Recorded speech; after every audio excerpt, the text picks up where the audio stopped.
Hello, and welcome aboard another episode of the Captain's Lifestyle Podcast, whatever camera I'm talking to. We are at the Captain's Lifestyle Immersion. We are on day 3, technically, Saturday, the last hoorah celebration. And I got my boy Mason Kuhr here with me. And before we get into an introduction to him, because we're going to be going deep today, gentlemen, we need to prep our brains. And to do that, we've got some Ketone IQ that we've both been sipping on throughout the weekend. So let's cheers this right now, and I'll tell you a little bit more about Ketone IQ. If Mason's strong enough to open the bro, I'm opening it like cap, like an MPP. There you go. Mason's following directions. There you go. Oh yeah, I've been drinking so much of this stuff, dude. Dude, it's bomb. Yeah. I mentioned in another podcast that it tastes like rocket fuel and it performs like rocket fuel. Absolutely. Just supercharges your brain, gives your body the energy it needs, even while fasted, which we are today. So this gave me that extra little boost because we just got done tussling. We were just rolling around. Yeah, bro. Yeah, we were rolling. You're a natural. It was fun. The last time I've done something like that, besides seminars like this, I've been to many different seminars, and I've rolled with Chase a little bit, and I've done that with Brooks before, but the last time I've actually grappled like that was the Marine Corps. Yeah. So it was good for me to get back, because I love it.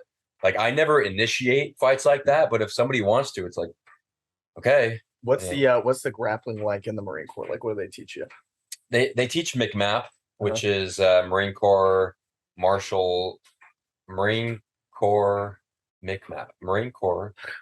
Arts Program. Okay, gotcha. Yeah, and so there's a belt system too, but they teach you some stuff, but really all I took away from it was how to grapple. And it does seem like I've always been a natural at just kind of feeling the other person's movement, because I'm pretty good at not getting taken down. Like, obviously if somebody has technique, like, they're going to be able to pin me or whatever, but I've always been kind of squirrely. Like, I'm not going to let myself get taken down. Yeah, I mean, with combat, I've found that the people that are best at it are naturally present. Because you have to be in flow. Like, if you're thinking about, you're done. Yeah, you're done. Be in the moment. Yeah, and you can tell, like, when someone is not in flow and they're just thinking, they're very stiff and robotic. Yeah. And you were I was watching you with Brooks, and when you were in the front, he was doing a shot on you, and you got a sprawl, which you had no idea what you're doing. No idea. But then you intuitively knew to get to the back, so you took your right arm and you blocked his arm,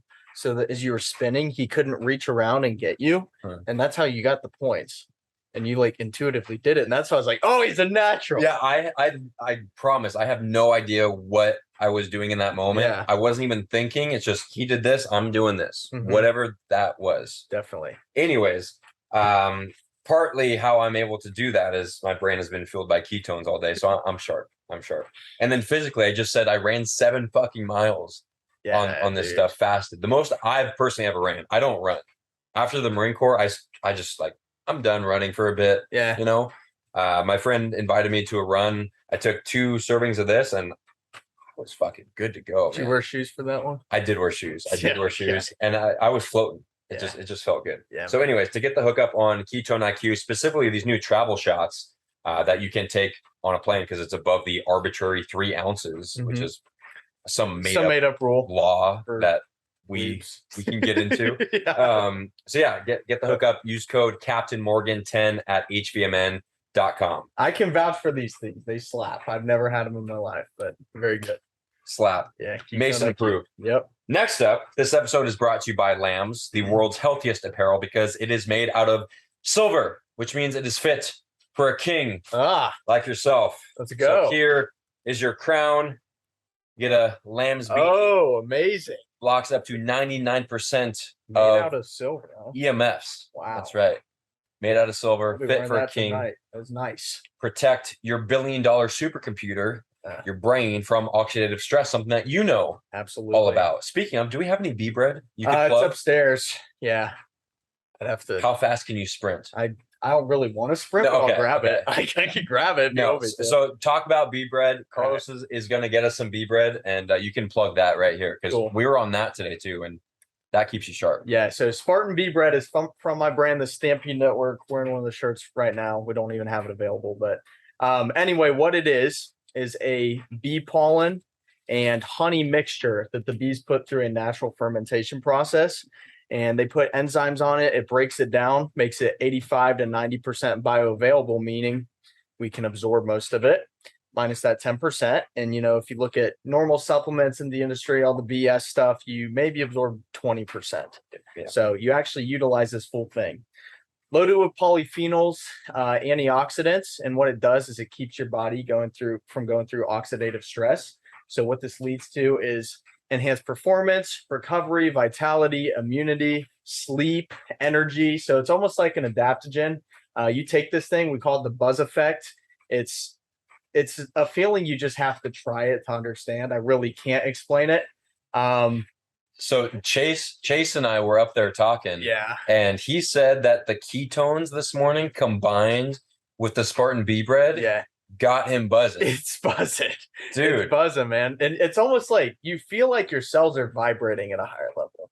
Like you really are. do. Like when you feel good, yeah, you actually vibrate absolutely at a higher frequency. Right. And most people are used to drinking what you call the liquid cortisol, which is coffee. So that has no caffeine in it. You don't have to worry about the jitters or all that stuff. Bee pollen was used by Muhammad Ali, Bruce Lee, bunch of legends. Bee bread itself was used in ancient Egypt, ancient Greece. It was referred to as the food of the gods. So this goes back thousands and thousands of years, 100% natural. But yeah, it's a supplement. You find it on the top of Mount Olympus. It's for the gods. And here we go. Toss that over here, Carlos. Yes, sir. Thank you, sir. There we go. We got some Spartan Bee Bread. Camera 1, camera 2, camera 3. You've seen it here, folks. Let's take these out and show you what we're working with. So they come individually wrapped, so perfect for travel, or if you just want to stick one in your pocket for intra workout nutrition. But yeah, these have been great, and they taste delicious. Absolutely. Too. Loaded with nutrients. You can use code Captain Morgan to get the hookup at StampedeNetwork.com. The Stampede Network. The StampedeNetwork.com. The one and only. There's nothing that can compare. There we go. Code Captain Morgan will save you on Spartan Bee Bread. It will also save you on GetLambs.com. If you want the world's healthiest apparel, use code Captain Morgan at GetLambs.com. That will protect you from oxidative stress. The Spartan Bee Bread will protect you from oxidative stress, and you'll just be a fucking god at that point. We made of titanium. Let's talk about this king that we have sitting here. Mason, when did you become a god? When did I become a god? Yeah. See, I consider myself a demigod right now. I'll be humble with you, but I'd say the biggest transformation was definitely over this past year and a half. It's just been unparalleled momentum. Kind of started on my fitness journey last January, I'd say, and that's when I got onto TikTok. And, at the beginning, I had no idea what I was doing, any of that stuff. And I did it more than anything to get over my fears. At the time, I had a fear of being seen, a fear of being heard. I took some theater classes in college, which was my last semester. So I didn't know what I was going to do when I got out. So at the time, I have this situation in front of me where it's like, well, I've 4 months until I'm in the world, and I have no idea what the hell I'm going to do. I don't like the way I look. I don't like the way I think.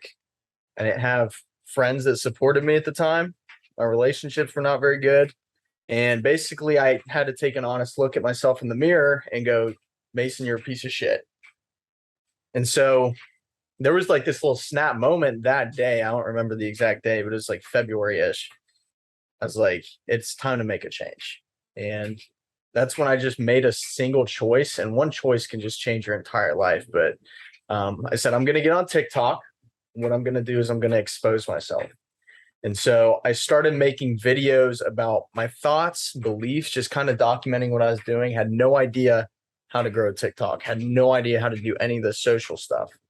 And for a couple of years, I was like, I'm seeing this platform grow, and I was like, I need to hop on this opportunity. I was like, there's so much growth and just energy going into this platform. And I used to make videos all the time. I was like, I would be so stupid not to get on this platform. What did you make videos of in the past? In the past, when I was younger, I was taking a bunch of like advanced videography classes in high school and stuff. It was just narratives. And so when we were out there talking about like how we play, I love to make the stories. I love to make the videos. I like to act in them and just really give it an experience to people that they can almost get lost in, but then bring it back into the world. So tell a story that they can use to become like their own archetype in a way. And so it's like when I get on now, yes, it's me, but it's like an amplified version of my traits, the courage, the charisma, the motivation. It's like giving people something to resonate with because it's inside each and every one of us. And so stepping into that role, a lot of people think they're faking it, not being authentic, but in reality, it's you. Otherwise, you wouldn't be able to pull it off. It's you amplified. Exactly. Let's start off here. This conversation that we had when I picked you up from the airport about how we've been studying Liver King, right? For example, right? How this dude, Brian Johnson, became Liver King. You hear Liver King now in podcasts, and he's like, Liver King ate Brian Johnson. Like, Brian Johnson doesn't exist anymore. Exactly. And you and I were talking about going through this ourselves. Like, I am working on embodying the captain. And what's do you have like a name for yourself, or like just Mason persona? It's the Mason Kuhr that I know is it's like your higher self. Highest self. Okay. Yeah. Okay. So there's not really an alter ego. There is this character. I don't think you've ever seen it because we didn't know each other yet. But back in, I'd say it was like June-ish, I was putting on this character named Axel Iron.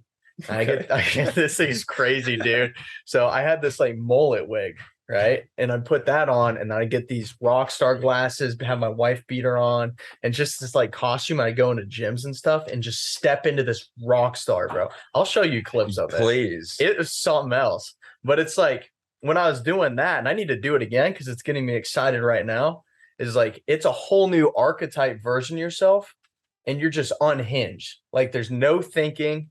You're under this mask of someone that you can be. And so you're not worried about like safety or judgment, all that stuff. Cause like I was going out like a mullet, it's like I'm already as weird as I could possibly get. What's wrong with the, wait till you see this. Wait till you see this one. It says like an 80s one. So why'd you stop?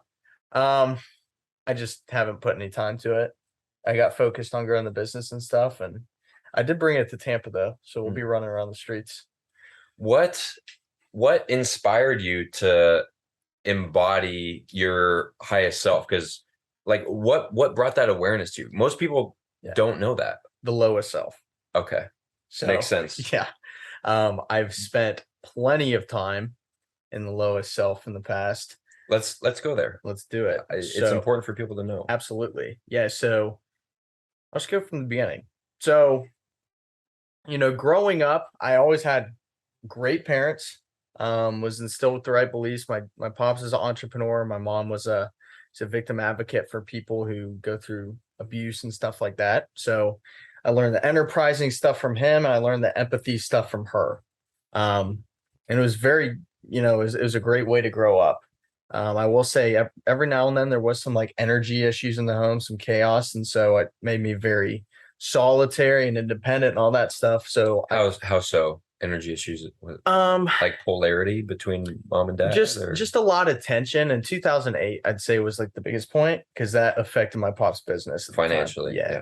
So there was a lot of stress, and that's when I really tapped into my intuition because he'd come home, and whether there was a happy projection or not, I could feel the energy drop. Absolutely. Yeah. So I was like, something's weird here, and I don't know if at the time I was thinking like this is my fault or whatever, but either way, I wanted to get away from it and just create space. So solitude is where I found my peace.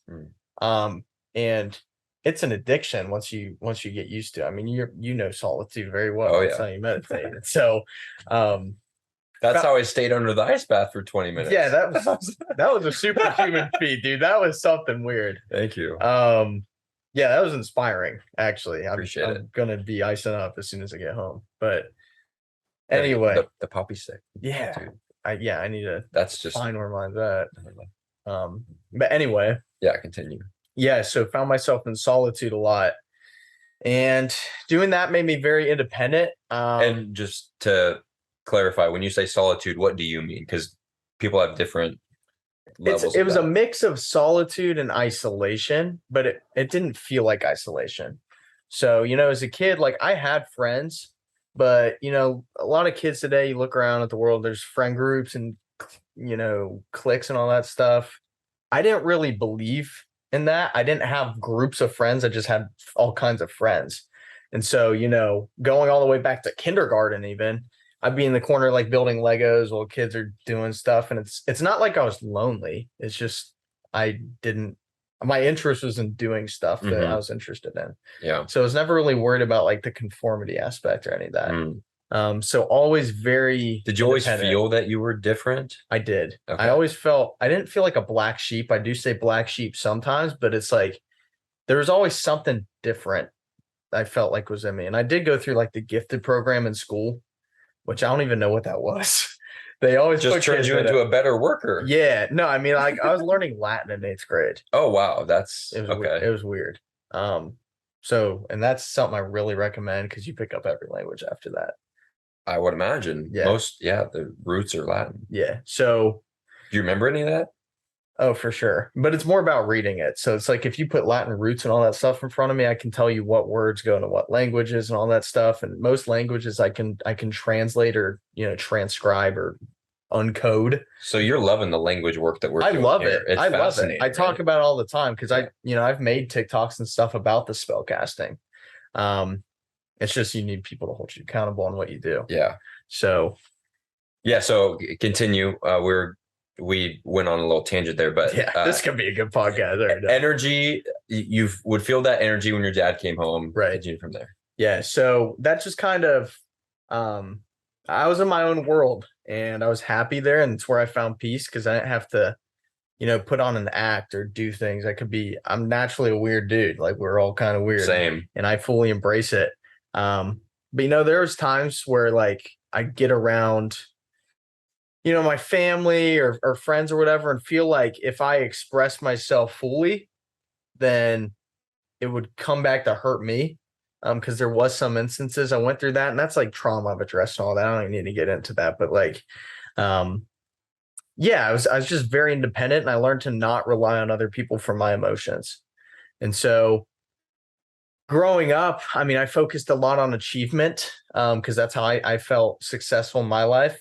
And every now and then I did start to catch up on it doing meditation. This is like something I recommend for everybody is think about your relationships with your parents because it really does dictate everything. I would achieve things. And when I did that, I'd see support and love from, my dad, for example. My mom, I got plenty of love from her. And so it was like this weird dynamic where I was like, it's hard for me to accept it from her, but I wanted it from him. So it's this weird triangle. Yeah. And so, I've watched it play out in my interpersonal relationships where it was really messing up all of them because I'd have girls who were super into me. And that would go back to my relationship with my mom where subconsciously I'd push it away. Yeah. And I was like, something here doesn't feel right. And I felt like if I didn't have to put in the effort to get a woman, it was wrong. And so it was like almost I was trying to do the same thing I was doing with my dad to repair that relationship. And so that got me into a lot of toxic situations. And it wasn't until I got awareness of that I've been able to correct it. What brought you awareness to that? Having enough, going through enough relationships where I'm like, why does the same thing keep happening? And then obviously, meditation, all that stuff makes me question it. And I think when you just go through enough pain, eventually there's a point where you're like, what is going on? And when was that point for you? Do you remember anything specific? With relationships? With anything? Yeah, we'll get there. So anyway, growing up, went through achievement, all this stuff, had a couple losses in my life. I had an older brother who wasn't a blood brother who passed away. I don't know if I told you the story yet. Yeah, so anyway, this dude, Francois Hogdemana, right? Came from Rwanda. Hold on, what? Yeah, exactly. He's African. Okay. So this kid came over from Africa, escaped during the Rwandan genocide with his mom because his dad was killed over there. And then so his brothers, cousins, all of them, they escaped over here. I don't know if it was on a boat or what, but they ended up in Wisconsin. And when he was young, he made his way down to Ohio, where I'm from. And so I was like 10-ish, I think. But at the time, my dad was one of the coaches on the wrestling team. And so he sees this kid on the side. He's got these wrestling shoes, holes in them, all this stuff. And, my dad's a very like stern dude, but he'll do the right thing. And so he sees this and he takes him to go get some new shoes. He's like, I gotta help this kid out because I can see his toes coming through his shoes. And so after that situation, Francois started coming around the house more and more and more. And he started teaching me lessons about football and life and all this stuff. And I looked up to him like an older brother, and he, ended up being around for holidays, vacations, all that stuff. And so he ended up getting a scholarship to go play at Ashland University, which is a school in Ohio. So he's a cornerback. He's playing football. He went up there, went through the program, did great, graduated, all that stuff. And at the time, he didn't really know what he was going to do. And so he decided that he was going to be a Navy SEAL, which was absolutely absurd. Yeah. And which does get me pissed off today, when I hear people whine about the US, because it's like, this dude came from a country that killed his father and is persecuting people. And he's fighting for a country he didn't grow up in. And so anyway, he's training for this, right? And at the time, he's coaching our football team. And so Centerville, which is my home city, they go down to play Naples, Florida, who was like 14th in the country at the time. They go down there. I forget what day it was. I think it was a Saturday or something. But they ended up winning the game, which was massive. And it's like none of us back home have ever experienced something like this. They fly back the same night, and then the Ohio State game was on. And so that night I had this weird intuitive feeling. I was like, I got to tell Francois I love him. It's like, so I text him, I'm like, I'm proud of you. I love you, all that stuff. He's like, thanks, bro. You too. It was a cool game. Cool to be a part of that, blah, blah, blah. So he ends up going to that party that night. And I wake up the next morning, just going to sleep, didn't think anything of it. I look out the window and there's a cop car. And at the time, the head coach of our football team was our neighbor. So he's standing there like shirtless, overweight, all that stuff. Typical football coach. Exactly. So cops standing up next to him. And they're talking to my dad on the front porch, and I can see it through my window. I'm upstairs. And so I'm looking down there and they just say something. I just see like a shock, like a blank stare in my dad's eyes. And so they leave and I hear the door close and I feel that energy drop again. Or it's like, I don't like this feeling. Like I can feel it. He's like 20 yards away from me. I'm like, I can feel it. Super tapped in. And he comes up and he looks at me in the eyes and he just like drops to a knee. I'm like, what is going on? Because something's wrong here. And he's like, last night Francois died in a car crash. And so Francois had, drank too much. He had gotten on the left side of the highway, drunk, and hit a guy head on. Both died on impact. And it was like, that moment changed my entire perspective on life. It was like, in literally one day. Memento mori. Yeah, everything can change. And the rest of that day, I was just really in shock. I suppressed a lot of the memories, but I do remember there was a point that my coach put, like a meeting for the team together in the locker room, and we're sitting there, and I'm like crying. My boys has me lean on his shoulder and all that stuff, and I don't remember what was being said, but I remember standing up and walking out and going to like our freshman locker room. I was a freshman at the time, and I look at myself in our bathroom mirror, and I'm like, what? I'm like, what is this? I ended up like punching the mirror, just cracking it, hands bleeding, all this stuff, but I just didn't even care. And so that really just woke me up. Obviously ended up a little depressed after that, but then for 2 years after that, was dealing with all types of adversity. Like I broke my right foot the year after that, broke my left foot the year after that, had torn ligaments in my neck, like all types of stuff. So 3 years of high school, I was like, what in the name of God is life, dude? I'm tired of it. Yeah. What is this? And so, there's a moment my senior year was like, I thought about everything that I wanted to be. I wanted to go pro. I was super, super into it in football. I was like, I'm doing this. I want to at least go to college. And so I was like, I'm devoted to this. I'm going to make it happen. And so it ended up being, after telling myself I'm done with this, I'm done with the depression, I'm done with the darkness, I'm done with the failure. That's when I looked at myself again. This is before I even did it the second time, which we'll get there. But I ended up having the best year of my life, won all sorts of awards, gave a speech in front of like NFL greats like AJ Hawk, all these dudes. It was super cool because I won this like massive, massive award for leadership and strength and all this stuff. And I devoted the speech to Francois. But, I thought that was great until I realized after giving the speech, I didn't remember a single word I said. And so that's when I really recognized the issue of like, there's something in me that's afraid of being heard. And there's some power inside I know needs to get out, but there's something blocking it. And so I ended up going to school for football. I ended up going to Miami University, Ohio, so I pulled that one off. Went through the freshman year.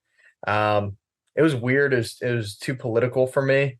Got into some issues with the coaches at the end of the year, my position coach too, and just some really, really bad blood. And so, my entire life I was riding that label of football player, right? And I was very NPC, dude. Like I had no awareness of anything internal. And everything about who I was external identified. And so, I was Mason, the football player. It's like, Who are you? I'm a football player. It's like, my name didn't even exist to me. And so in college, I was riding that wave the freshman year. And then I go through this issue with the culture stuff and one day it ends. And so that was a moment I was like, well, I don't know who I am anymore. How did it end? So it was so stupid, man. Like there was all these things my coach was telling me that, I didn't belong in that value system and all that stuff. He says, go play at a rival school. And I was like, dude, you haven't even like talked to me the entire year and all this. And it just ended up being like, I'm gonna get out of this because it's bad. And then I wasn't gonna transfer because I was on like scholarship and stuff for merit and all that. I don't like college, but I was going to stay there. I was going to stay. So I went through that and I ended up staying there. And I had no idea who I was. And I had a girlfriend from high school at the time. Obviously, I was pissed off. So that led to some issues in the relationship and that broke down. And so after that, it was like, yo, Mason's gone. Like, who are you? Exactly. And so there's 2 years I was dicking around, dude. Like I was just eating garbage. I was eating just burgers every day, fried things. It is so bad. I got so overweight. I didn't really work out, didn't know what I was doing, was depressed, couldn't connect with anybody. And there was a period of like, and it's embarrassing, bro. There was like a period of like 7 months that I was trying to relearn interaction with people and relearn social skills because I had literally destroyed my identity to the point I had no confidence in even talking to someone because I didn't know who I was when I was showing up. So it was like this. Do you feel like you have to prove something, or it was like this blank shell that I had no value.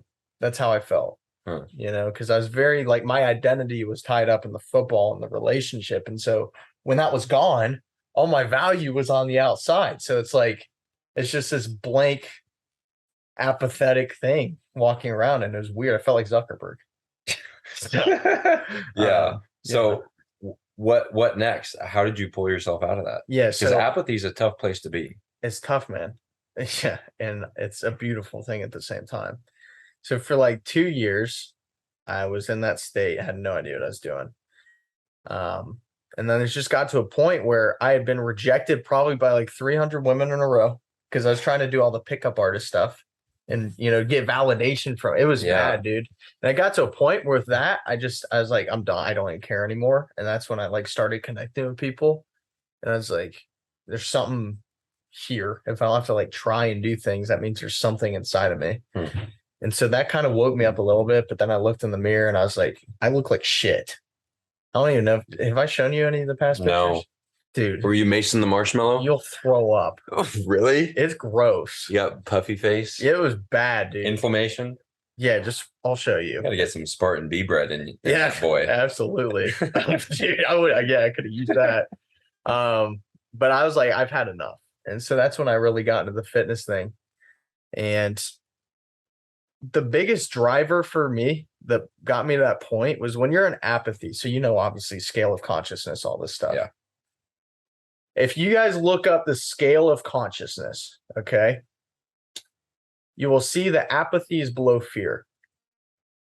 And for me, I had one night after reading like The Power of Now and all this stuff, I heard it would help.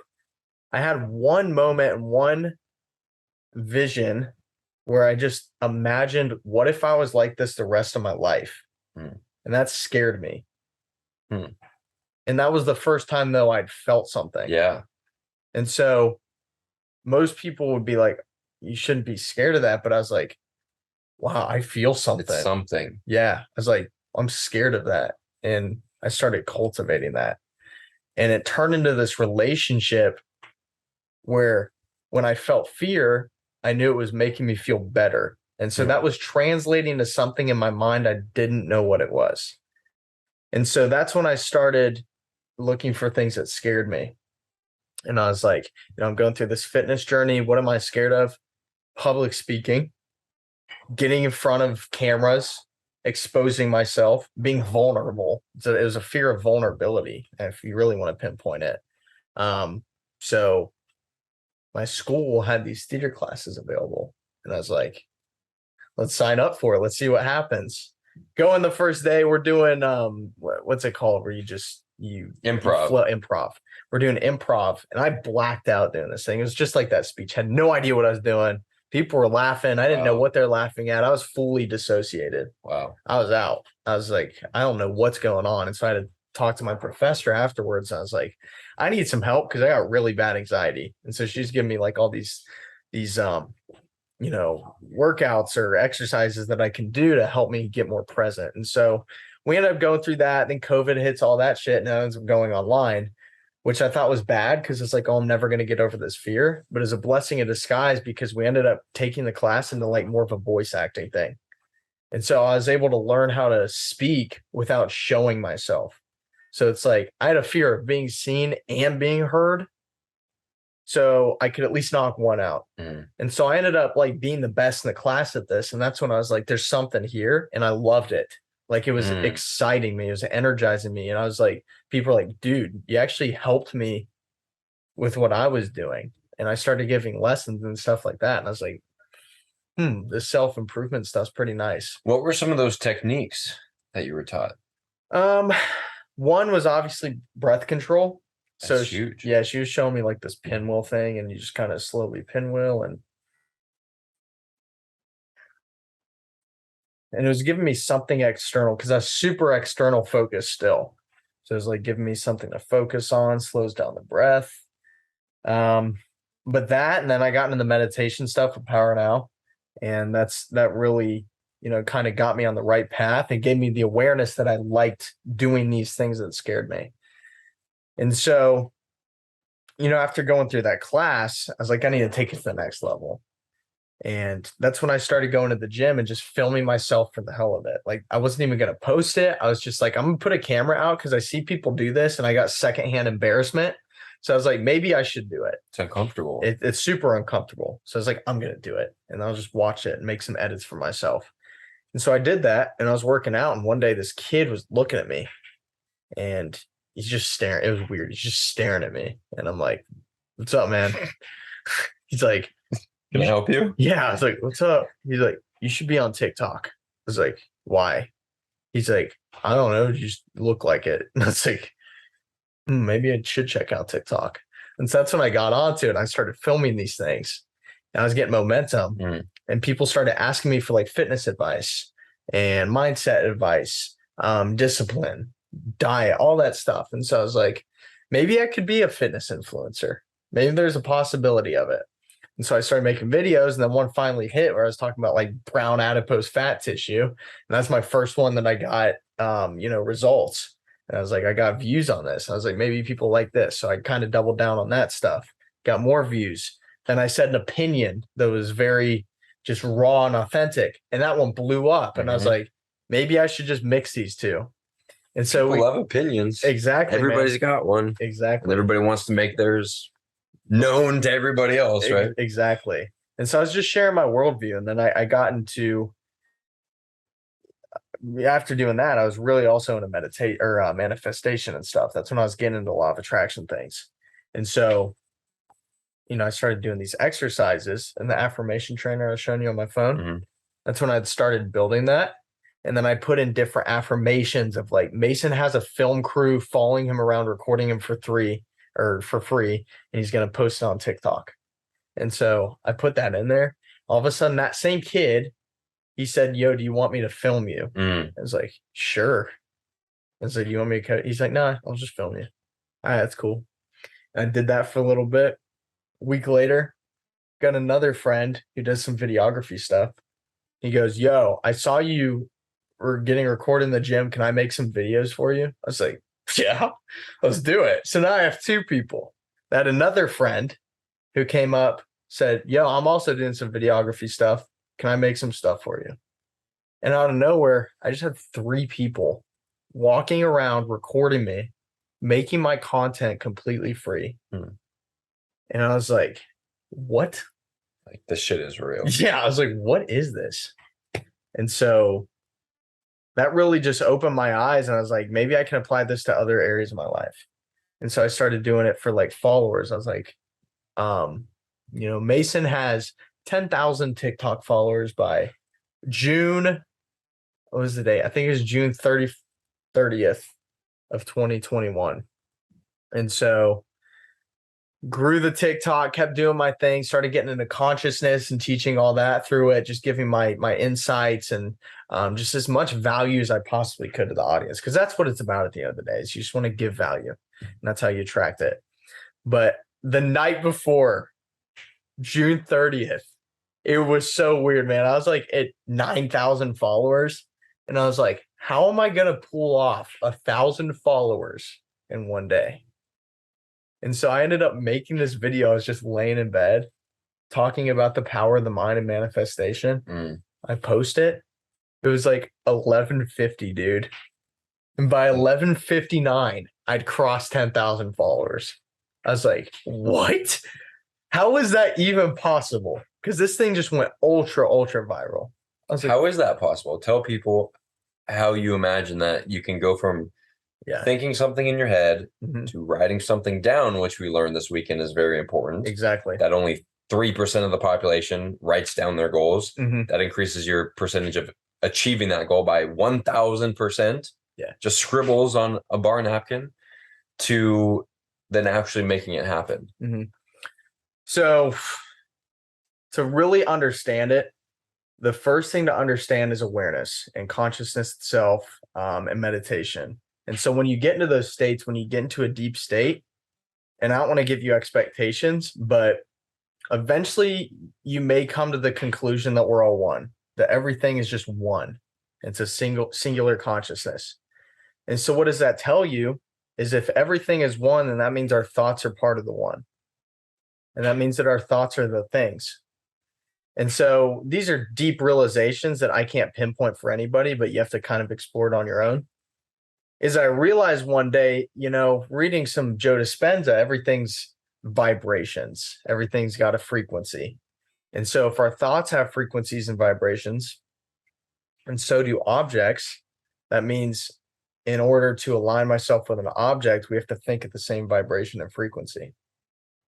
And so when you do that, you are physically creating something with mental energy because everything is a vibration on its own. And, even just writing something down, what you're doing is as you write it down, you're creating a physical manifestation that was in your mind right now in the 3D world or 4D, whatever we are. When you write it down, you're creating that in that moment and setting a seed. You're planting the seed for this thing to sprout into reality. So it's the first step to bringing your thoughts and all these metaphysical laws into our physical world that we experience. So step one, Write it down. Exactly. So write it down. Well, first get clear on what you want. First get very clear on what you want. And what I found too is you want to visualize yourself in the state of it already accomplished. And so when you can fully visualize that, when you can fully be present with what it is that you desire or want or that you know is meant for you, you can feel the emotions and the actual intuitive feelings as if you're already there.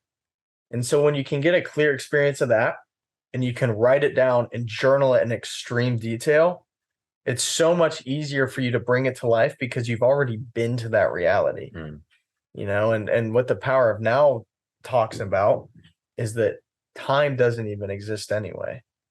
So there's no past, there's no future. It's just present. And if you think about any moment in your life, even in the past, it was just a present moment. You're putting yourself in that present moment thinking about the past. So therefore, the present is the only thing that exists. And so when you think about something, it exists in the present moment.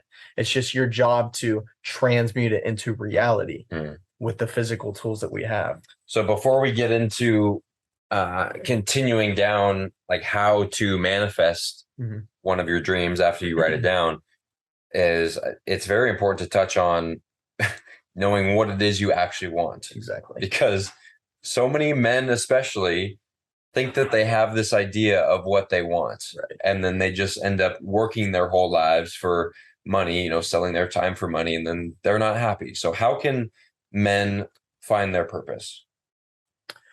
With your purpose, what I found for me, so my purpose is pulling people out of, situations and experiences that I've had that I know I can help them overcome. And that's been the most fulfilling for me because, you can change someone's life if you change your own. So pause to all those motivational coaches out there or fitness coaches who are overweight, or you're a business coach and you haven't actually succeeded in business and you're teaching the thing that you're preaching, but you're not actually living that lifestyle. Right. You got to do it for yourself first. You can't project all these things that you want. You lead by example. I learned this the hard way too. Like one of my core values is inspiration. And I thought to myself, what's the best way to inspire somebody? To do it myself. Babies and parents, it's not what you say, they're going to model what you do.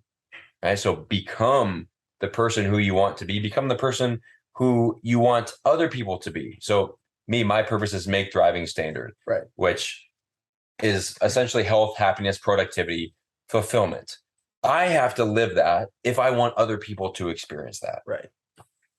Yeah. So, I mean, you can't deliver truth if you're living in lies. It's just not possible. Someone write that one down. Quote it. Someone write that one down. But yeah, so like also look at situations in your past where you felt energized, where you felt excited, elated, whatever word thrilled. You think, thrilled. What were you doing at that time? What were the thoughts going through your head?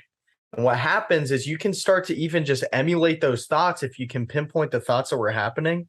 And what that does is, since our thoughts create our emotions are just energy in motion, and your thought is energy itself. If you create those thoughts, then you will start creating the emotions, and that will start giving you this clear picture and vision of situations that would give you that emotion. And so for me, as much as of a fear it was for me at the beginning of like speaking and all that stuff, I think of excitement now, and I get myself in excited thoughts, and I'm standing in front of a stadium of thousands and thousands of people, and it's just high vibes, like raising the energy, like getting people going, and that gets me excited.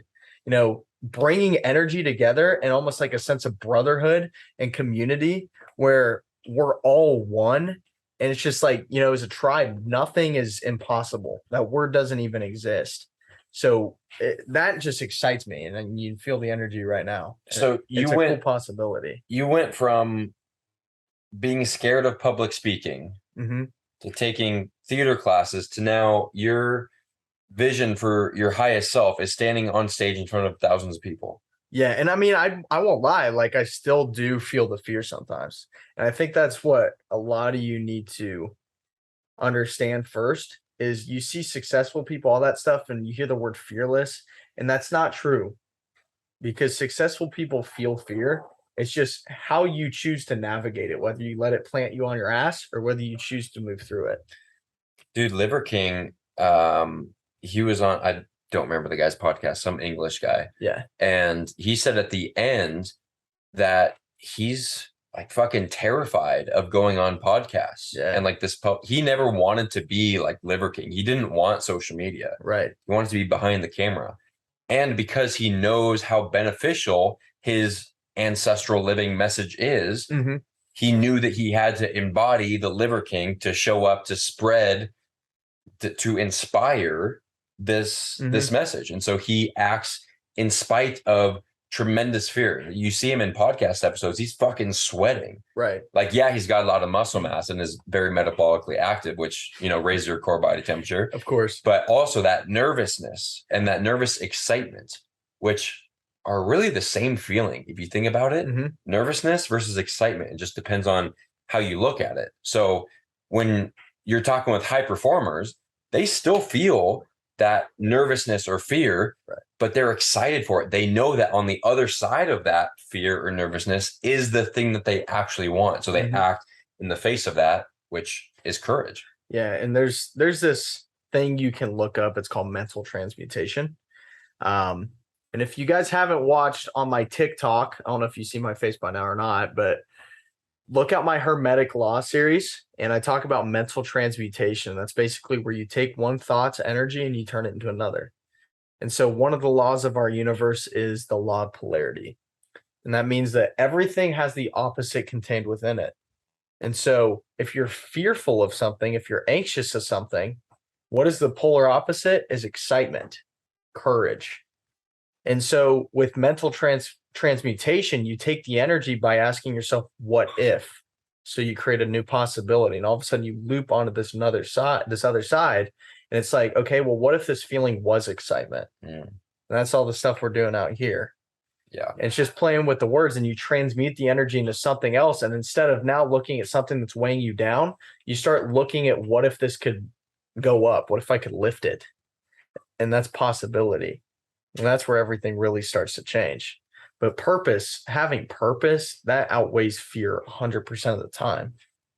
Yeah. Like, I don't necessarily want to, wake up every day and live the captain's lifestyle, right? Sometimes I want to slip back into my old habits.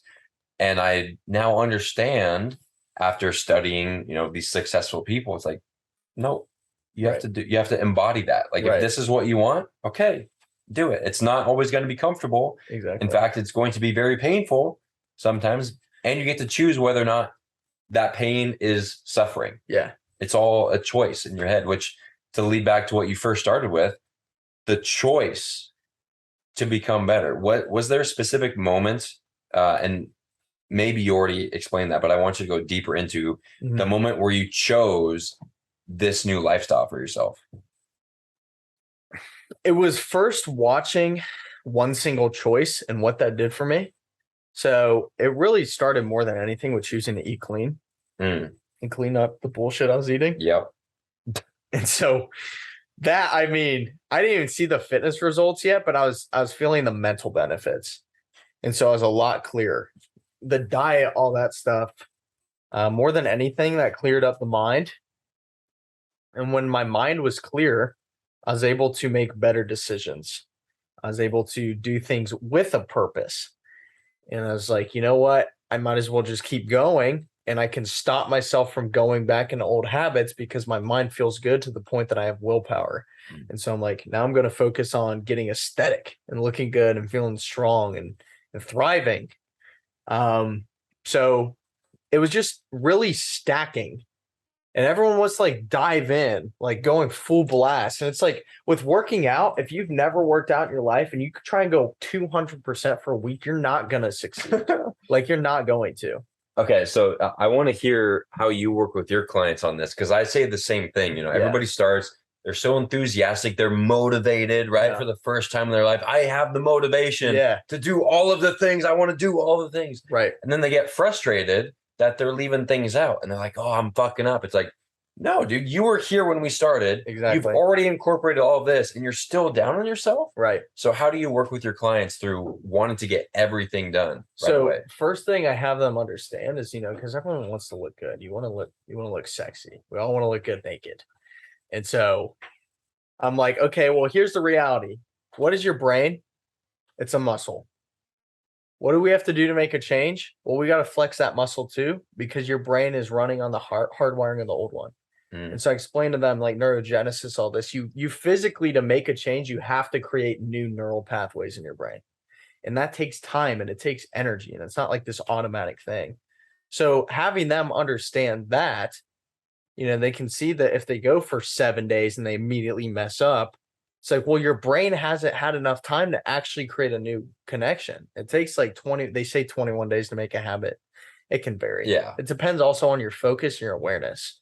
I can create a new habit in like 7 days, which is pretty quick. But is that because purpose? You know your purpose, and I know that this habit will bring you closer to your purpose. Yeah, and also the awareness of knowing how to dial my focus in. So I grew up very like ADHD, and I think that's a label every guy gets. But if you go back to like primal times, think about you'd be out hunting, scanning the environment, and then you see something you're interested in, you lock in. Yeah. And so it's just a hunter's instinct. Boys aren't meant to sit in class or a job for 8 hours just staring in one. Like, we're supposed to fucking move. Exactly. So what are some things that you do to focus? Meditation really helped me out. Also, just focusing on the things that, obviously having a purpose in the back of your mind, but focusing on the activities that energize me. And so everyone wants to do everything, but you also got to have the ability to look at yourself in the mirror and be like, would a king be doing the work that isn't driving the boat? Like, I need to focus on steering the ship. So I'm not going to sit here, do all the minuscule tasks. I have no problem outsourcing that. And so I can fully focus on content creation, making products and speaking and the coaching aspects and all the little detail things. I can outsource that to other people so that I can fully focus on things that grab my attention naturally. And pause. Yeah. This is one of the articles in the Captain's Code. The D is delegate, right? Which is what you're explaining right now. Exactly. How can people determine what it is that they need to delegate? So if you look at an activity, there's a difference between like dreading something and just not wanting to do something. So there's hard work in no matter what you do. But if you can look at something and tell yourself, I'm willing to do this hard work for some reward, whether extrinsic, whether it's just your purpose, if you can do that, then it may be something that energizes you. So fully go into it and see how you feel doing it as you get better. But, for example, I hate accounting. Cannot stand it. I still do it, but it's like, I brought an accountant because I don't want to sit there all day doing that when I can take that other 10% of my time, whatever it is, and plug that into what I already do and what I'm really good at and become a master of it and be like, that's my puzzle piece. So obviously I know like fundamentals of it, but I more look at what energizes me. Like accounting, all that stuff, it drains me. Yeah. So if it drains you, outsource it, because your energy is literally all you have at the end of the day, since that's what we are. And you have a finite amount. So don't be wasting it on things that continue to drain it. Otherwise, you're slowly killing yourself. What do you say to people who say that's too expensive? I can't hire somebody right now. Say, what if you could? And then start looking for ways to do it for cheap. Like Fiverr, there's always a way. There's a way for everything. Love guys. Fiverr. Yeah, like Fiverr, Upwork. You can get a virtual assistant for $3 an hour in the Philippines. You get one from Thailand for like $4. Go to your local high school or college. Right.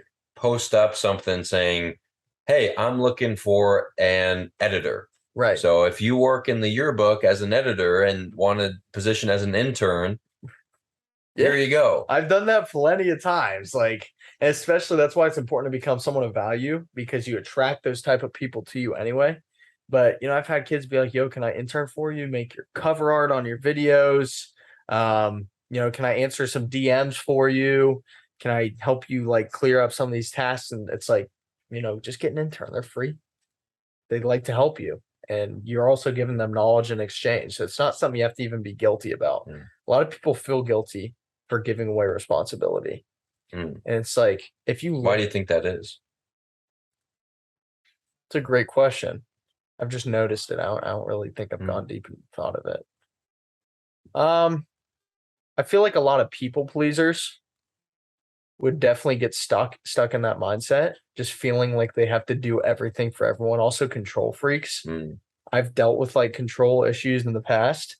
And so learning how to just surrender that and push something, even while I'm like now pushing my customer support emails over, like I have a certain way of doing things, there's still that little thing inside of me. I'm like, this has to be done a certain way. And when it's not done, I jump in. I'm like noticing these habits. I'm like, I just need to surrender control because I'm used to answering these things 24/7. Like I'm locked in and I'm like, well, these people do have weekends. So I can't be like forcing that on them. And so you really just have to learn how to surrender. Speaking of how to surrender, how have you noticed that showing up for yourself this weekend with challenges like the ice? Dude, the ice is number one, right? Oh my God. I came out to this retreat in the first place because I was just too locked in on my work and all that stuff and not giving myself permission to thrive at my level. Like everything was for the stampede. It was all there. And so it's like I drained myself doing that. It's like I need to give myself permission and surrender the fact that I need to get my shit together. Otherwise, everything will fall apart because it's an extension of me at the end of the day. And so time out. Yeah. I tell my clients all the time that your business is an extension of you. Yeah. So if you as the CEO or owner of your business are not operating at 100%, if you are not healthy, if you are not happy, if you are not productive, how can you expect your business to operate at that level? Exactly. So if they're questioning whether or not hiring me or working with a personal trainer or outsourcing some work is worth it, your business is a reflection of you. If you're overweight and unhappy, your business is struggling. Explain that. I mean, the whole culture feels it. It's like, I've grown up and I learned that very quickly. Because my dad's an entrepreneur. So I'd go in and when he was in a mood, I could notice everyone else was kind of shut down and in the mood. When he's happy, everyone else is carefree. And so it all starts from the top down and just understanding the principle that the world is a reflection of us, which is something you have to experience on your own. Even right now, as I'm sitting here, like this whole experience is an experience of our perception.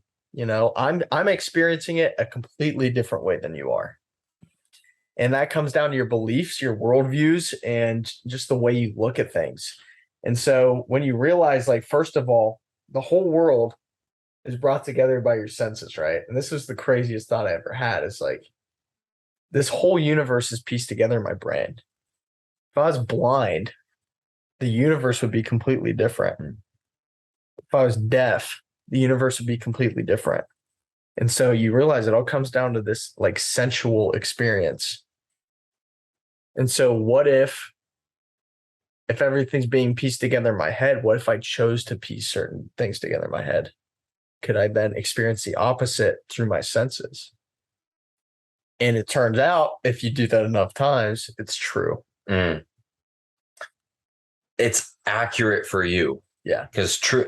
There's no for me. There's no objective true, right? Because again, going back to each person is living out their own perception of reality, and it's all based on how you choose to look at things. We've been talking about the reticular activating system, like what you think of, you see more of. So if you always focus on the things that you're not yet doing, the things that have gone wrong, everything that you have yet to incorporate, that's what you're going to find more of. You're going to be stressed, busy, anxious, all these things. Exactly. And I think that's what keeps a lot of men from actually making a decision. They just feel so overwhelmed, or maybe they think that they're doing just fine. Maybe they haven't even had a glimpse of what life could feel like. What would you, if you had a microphone right now and you could say to every man out there who has that, intuitive feeling that something needs to change, but they haven't yet made the decision, they're prolonging it, what would you say to those people? If you were to die tomorrow, would you be happy with where you are? Just fucking throwing it right at them, huh?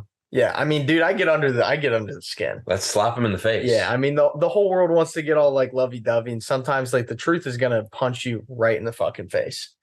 And I mean, if you were gonna die tomorrow, would you be happy with where you are? If the answer is no, and you answer that honestly, you may be looking for things of like, oh yeah, I did this. Like, let's be honest here. You have to be 100% honest. If you could die tomorrow, if you were going to die tomorrow, and you are not 100% fulfilled with the way you've acted in the past year, in the past week, the way you've thought, what you've created, then you just need to literally use willpower, the will of God, and you need to get your ass moving. Like, there's no excuses because your entire bloodline is waiting for you. And you can lie to other people. Right. Like, if somebody was asking you this question in person, like, you can lie to them and say, oh yeah, I'm happy, but if you don't actually feel that way, you know it. If you lie to other people, you lie to yourself. And you can't lie to yourself. Yeah. It all goes back to the world as a reflection of you. So it's like what you're doing in the world is something that's happening inside. You show love to others, you're showing love to yourself. Why do you think people would lie to themselves? I've tried to lie to myself. Yeah. I've lied to myself plenty of times. I probably lied to myself this morning. Why? Because it's a way to escape something that people don't want to face. I was sitting there in the tent this morning. It didn't pop up as fast today, but I was trying to sit there. I was like, I'm looking forward to the ice bath. I'm like, you know what? I'm really not fucking looking forward to this ice bath at all. And it's like, you have to accept that. And once you can finally accept something, then you can be like, all right, now you're in a place of a neutral charged emotion. And then you can put the new one in. And so it's about like getting rid of the bullshit and lies. Like, oh, I can do anything. I can do this. I can do that. But if you look at yourself, you have zero skill, zero value, zero thoughts going through your head that are aligned to that person. So let's be honest, you can't do it right now. Like, let's accept that. Right now, you're a piece of shit. A piece of shit. A piece of shit. Right now, you're not in the position. So if you can accept that, then you can start doing the things and the actions and the thoughts that align you to the person that can. And so does it all come back to purpose? Because why did you accept the fact that you were going to wake up and take an ice bath when you didn't want to? Because I made the decision that I was going to. Yeah, why? Because my purpose is to just do what I say I'm going to do and create what I'm going to do and create what I'm going to, want to create and just go through with my word. And my purpose more than anything is self-growth. And so it aligned more with that value of living to purpose and self-growth.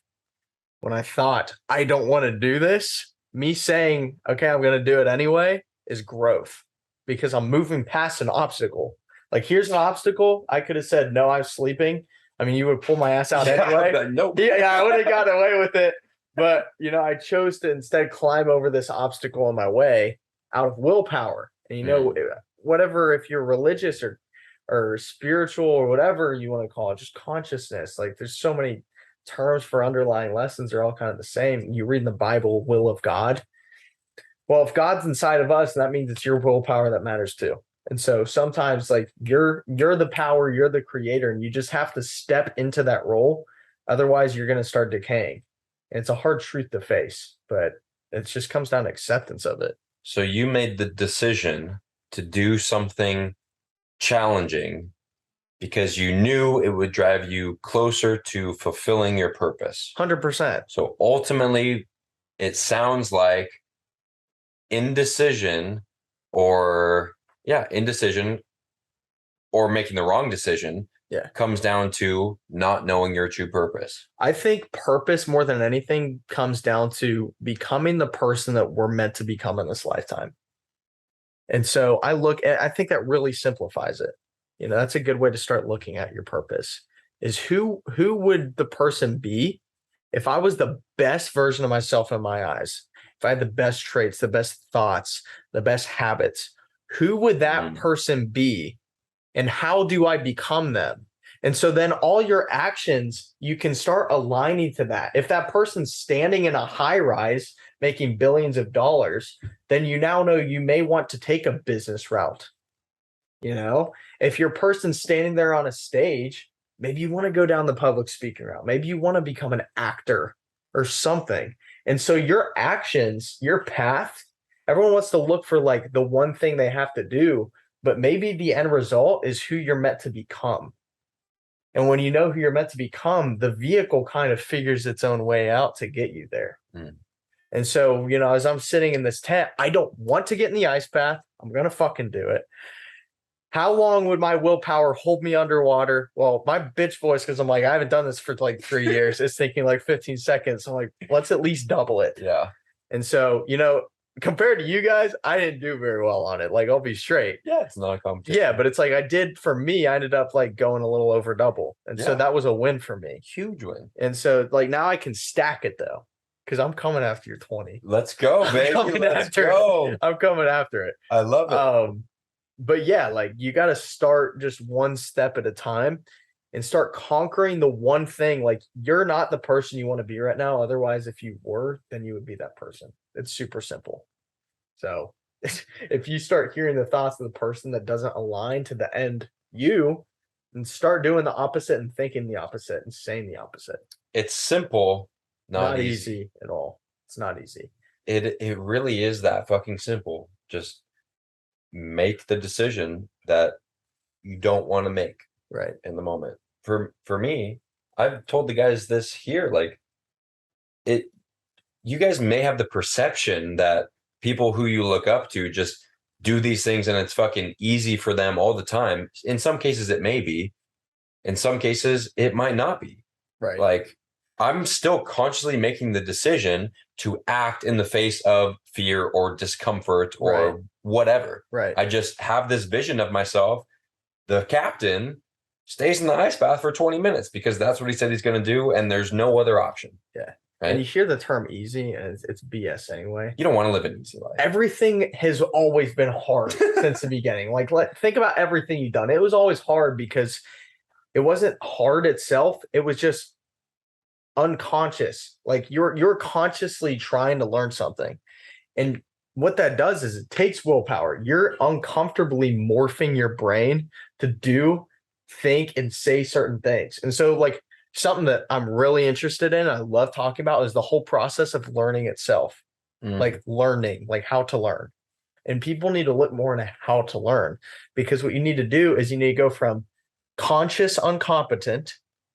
So try to remember this: conscious incompetent to conscious competent to unconscious, like kind of incompetent to unconscious competent. So you're working it down into your subconscious mind. And so at the beginning, everything's hard. And that's when you have the fear and all this stuff. And then you get to a point where you don't feel the fear as much, but you're still working on it. And it's like when you don't feel the fear, now you can get into the play state. Like we're talking out there, how, you know, Brooks is saying you need to be safe and all that stuff. And so you can now start messing around and doing all these things and find what works for you once you get past the fear. And once you find what works for you, now you can repeat it over and over. And what does that do? It gets in your unconscious mind. Subconscious. Either way. Yeah, you don't really know what's happening, but you do catch yourself every now and then fumbling. And that's when you do conscious correction. And after a while, that's when you become a master, and it's fully in the subconscious mind. And it's like, you know, still after all this time not wrestling, it's been like 4 years for me. Those moves that we're out there doing still like came back because I did it for like 15 years straight, just drilling the same thing. And I sucked at the beginning. I was 4th place Mace. It's like what I was telling you. I wrestled for 4 years, but I didn't win anything. And I started winning everything because I'd done these things so many fucking times. And it's just like my business, dude. For 9 months, I've been in the e-com space for 5 years. I got like drop shipping, got me into all that. Failed so many stores, probably 11 or 12, right? And then the Stampede, I started it last March with the coaching side first and added some clothes. I go 9 months, no results. oh my God, dude. 5 months in, I was like, I'm really like, I hate this because I'm not getting results. There's no external reward. Right. And so I was like, did you know that there would be, or were you starting to question well, yourself? I was questioning myself, but I was like, I made it 5 months, so why the fuck would I stop? I if I stop right now, I wasted 5 months of my life, and I'm not doing that because I've done that for like 3 years being depressed. I was like, I'm not doing it because I really don't remember the depressed years that much. It was just a blur. But like with this business, I was like, all right, let's keep going. So, 4 months later, I still wasn't getting results, and this was December 4th. Remember the date. I'm sitting there in my bed, and I don't know if you know David Meltzer. Mm-hmm. Yeah. So David Meltzer was talking about how he was struggling to receive and all this stuff. And he's talking to his mom about it. And she told him, well, Dave, you give, but you're not open to receiving. Mm. And so he started talking about how you have to actually be open to receiving and tell the universe, like, give the intention to the universe and have the intent that you're going to receive and literally call out to it. And, I'm not religious, but I was like, I'm going to talk to God tonight. Like, I got to have God have my back or something. So I took this lesson. I'm basically in there like in tears, like, I hate this. I don't know when the fuck it's going to end. I've been staring at a wall for 9 months in a computer screen. I've gone through like 2 pairs of blue light blocking glasses because I broke the other one throwing it into a wall. And then I got sick like 3 times. I literally, That's a sign. It was horrible. It was horrible. And so, I was like, God, I am open to receiving abundance. I will do whatever the fuck it takes, and I will give whatever I need to just receive or give me a sign. And so I had the bee bread. The next morning, I wake up, I'm holding this thing. I'm like, fuck it, I'm just going to make a video and put it out there on my personal. So I go in the bathroom, standing in my underwear. Were you Mace the Marshmallow at this point, or were you? No, I was jacked. You're a little shredded. Yeah, this is back in December. Okay. Yeah, so I was looking good. Okay. Yeah, I had like 100. I was at 100,000. Be this chubby guy. Eat your bee bread. Yeah, no, I was at like 74,000, I think, at that point. Nice.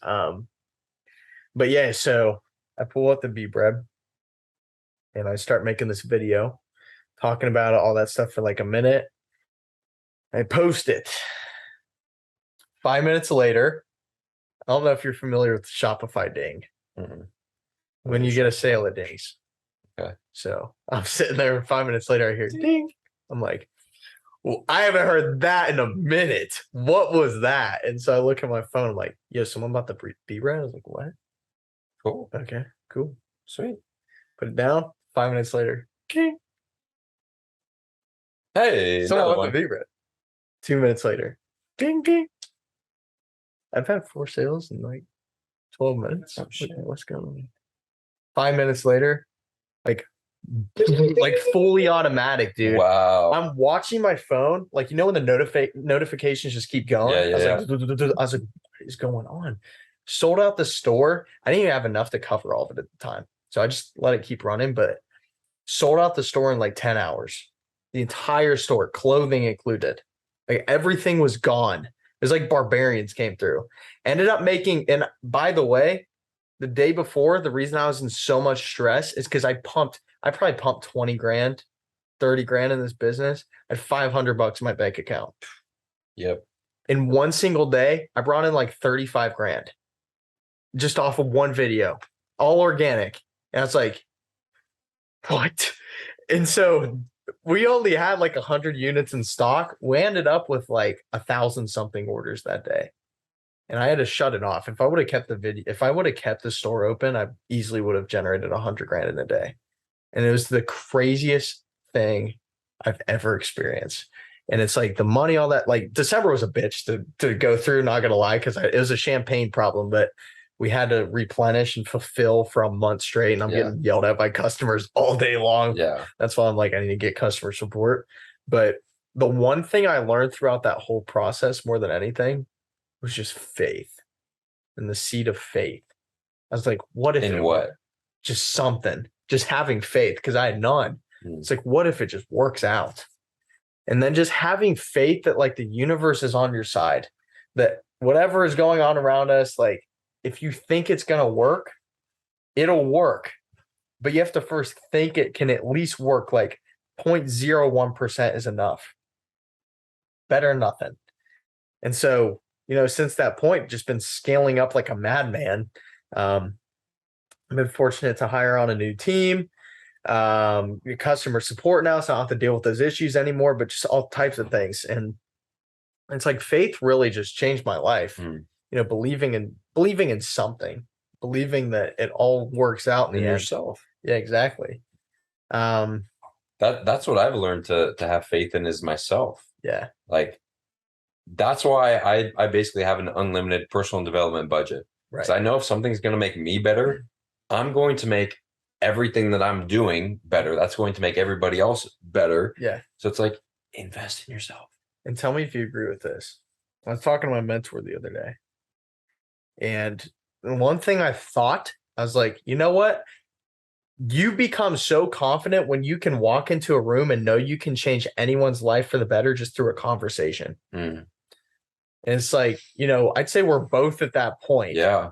Thinking that's the first time I've thought about it like that. But if we really get to talking with somebody, yeah. Granted, not everybody, because of course there's people with, better lives, but right. The majority of the population, just a few simple questions. I wouldn't even, I still think you could make anyone's life better just because you have this perspective and have overcome certain things and have a different mindset. Like I could walk up to Zuckerberg and change his life. I could walk up to Bezos and change his, and I'm dead serious. Like I could change their life 10x. And that's how so though? Because I've fallen into the trap of thinking that. Yeah. And then you become more of like a teacher. And this is what led me to inspiration and leading by example as opposed to telling. Right. So if they're not open to receiving of course a new life, of course, like how would that work? Obviously it comes down to the recipient. Like they have to be open to receiving, but it's like, so you're saying if these people were open, if they're open to it, if they're open to having their lives changed for the better, which I think most people are, us who are very self-improvement minded, we're able to also see things that need to be worked on. So I can look at Zuckerberg and tell him where his relationship sucks, where his fitness sucks, where his mindset may be holding him back. And just like, I don't know why I keep using his name. I don't like the guy, honestly. He banned me from Facebook. Yeah. But fuck Instagram too. Yeah. They're fucking me right now. They're all, dude. Yeah, it's all fucked. But knowing that, you can always see something that needs work. If you can always see where growth is possible, then the world, again, we are the world, the world is us, as above, so below, as within, so without. If you can always see where things need to grow, then the world is going to find ways to help you bring that to life. Like you're going to just look for ways to grow and things are going to grow. Speaking of ways to grow, what are you most excited for?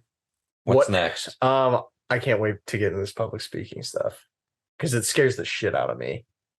Like it still does. Like even out here just talking, I was still getting those old beliefs and stuff. And you can feel like the lockup. And like I've learned how to, it used to be really bad. Like I was conscious there and stuff, but in the past I'd be completely unconscious. So like TikTok all day, I can do that chilling. I can do podcasts all day. In front of other people. It's more about like the intensity of the focus when it's like all eyes on you. And it's like, that was the one missing thing. And so I really just try and force myself into it. And that's why I can't wait to do these events because I was scared at TikTok at first. I don't even care about the platform. It's just the best thing for me. But I was scared as fuck at first. And now it's like I have 1/3 people following me. And I'm really good at it and I love it. So I look at this thing as like I know how much I'm gonna love this when I conquer this beast. Yeah. And I love to overcome obstacles. Like that's just my favorite hobby. And so my whole life has just become doing that. People be like, yo, why don't you go out to bar? And all this. I'm like, I'm doing what I love to do. Like, I don't want to do anything. I've had my parents be like, yo, don't forget to have fun. I'm like, I have fun doing what I'm doing. Obviously, there's points I need to play more. Where you get so focused that you got to come out to the captain's lifestyle immersion. I call it barbarian mode. And sometimes like I've realized like when I get in this, because I do a lot of motivation, getting this thing and I become this person. It's almost like it's not method acting, but it's like you think the same emotion over and over. It becomes your character and your default state. So it's like, and that's why awareness is important, because I have to catch myself. Like I'm kind of like taking things too seriously. Yeah. I'm like, it's time to play. Yeah. I'm like, I need to relax a little bit. You know what I'm saying? So where can people find more about you in the Stampede Network? Yeah, guys, check out my TikTok, Instagram, all that stuff at Mason Kuhr, Kuhr. Go to thestampedenetwork.com. So what I'm really trying to do is build a global movement around self-improvement, living a conscious lifestyle, and doing what we call conscious performance. So just taking consciousness in the sense of making every aspect of your life better, starting at mind, body, and spirit. So we got supplements, fitness gear, clothing, all types of stuff, moving into Web3 down the line, got like online clubs, all that. I want to create gyms in the future and all that stuff. So long vision, a lot to do.